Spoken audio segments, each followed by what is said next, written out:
In 2002, a South African businessman by the name of Keith Irwin came to Miami to buy, surprisingly, not drugs. You see, he and his partners had secured a contract to deliver fuel to diamond mines in Angola.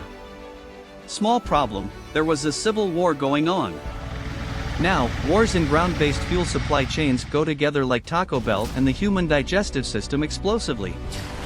Therefore, they would deliver fuel by plane, and that's what Irwin came to Miami to buy.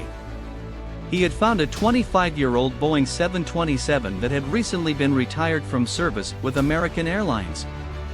The plane was in good condition but had been around for about as long as Angola had even been a country, so the agreed purchase price was a reasonable $1 million with $125,000 paid up front as a down payment and the rest due within 30 days because they knew they would need a good foreshadowing moment. Irwin and the crew he hired to operate it then flew the plane to Luanda, Angola's capital. The company that had hired Irwin was supposed to pay him $220,000 once the plane arrived in the country, but instead, they decided to not, which was a bummer.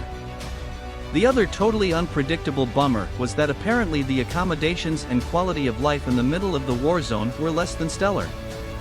Given that, two of the airplane's hired crew turned right back around and returned to the US. You would have thought that American pilots, given that they have to spend lots of time in places like Newark, would be used to war zone conditions. Since the first client seemed to not really exist anymore, Irwin found a new one and they got to flying. Through time, though, each crew member experienced their own set of terrifying and traumatizing events that made them each eventually decide to return back to the US, and so the plane eventually ended up being operated by an all-Angolan crew and Irwin was left pretty much alone. Irwin still owed a lot of money on the plane and eventually picked up a tail some guy would follow him around constantly. Irwin apparently believed that this tale worked for one of his partners. Growing increasingly paranoid, Irwin would blockade his hotel room during the night by wedging a chair under the handle. Then, one night, someone nobody really knows who bribed the hotel security guard, got a room key, and tried to get into Irwin's room. He yelled and scared them off, but the next morning, he packed his bags and got out of Angola for good. With that, the plane was left all alone in Angola.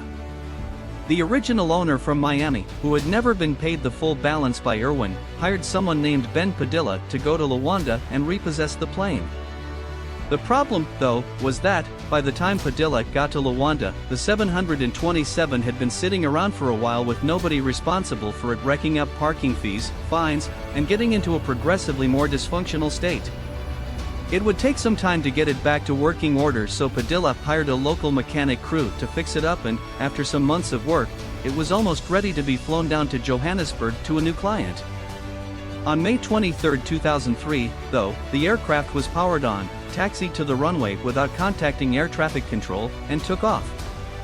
There were no plans for the plane to take off then, it never talked to air traffic control, best anyone could tell, it was only Padilla and a mechanic, who was not a pilot, on board, and the 727 typically needs 3 trained aircrew to fly.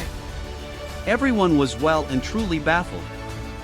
As this was only 2 years after 9/11, the US was understandably concerned about a large plane being completely unaccounted for, so they immediately began searching for it. The plane had enough fuel to fly 1,500 miles, or 2,400 kilometers, meaning it could have made it anywhere. Here it was a large search radius. Now, with airplanes, unless we're talking about Zenith's spaceplane, there are really only 2 choices: they either land or they crash. Now, option 1's problem is that the plane was never found at any known airport. That seems to support option 2's plausibility, but the thing is, in the 16 years since its disappearance, not a shred of wreckage of the 727 has ever been found, and that would be quite rare. To date, only one plane larger than the 727 has truly disappeared without a trace. This isn't like losing a prime minister. Planes are large and it's just hard for them to truly disappear. Some have suggested that it was stolen in order to run drugs for cartels or something like that, but that wouldn't explain why the plane still hasn't been seen. Some others have suggested that this was a case of insurance fraud, but that seems unlikely given that the owner had just spent a considerable amount of money fixing up the plane and paying off fines. It wouldn't make sense for them to go and destroy it then for insurance money. Also, since there has never been any proof that the plane was crashed or stolen, the owner has never actually received any insurance money. The location or fate of this plane is just a true and complete mystery.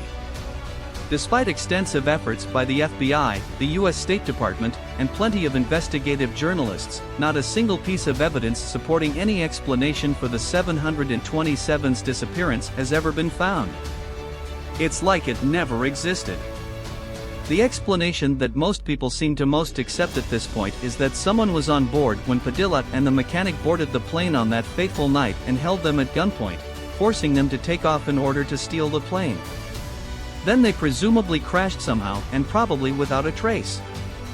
Now, one thing that I find interesting about these fiery death tubes is that apparently 95.7% of people inside them survive when they crash. This might surprise you, and you'd probably ask, how? Also, check our other call stuff showing up on screen right now.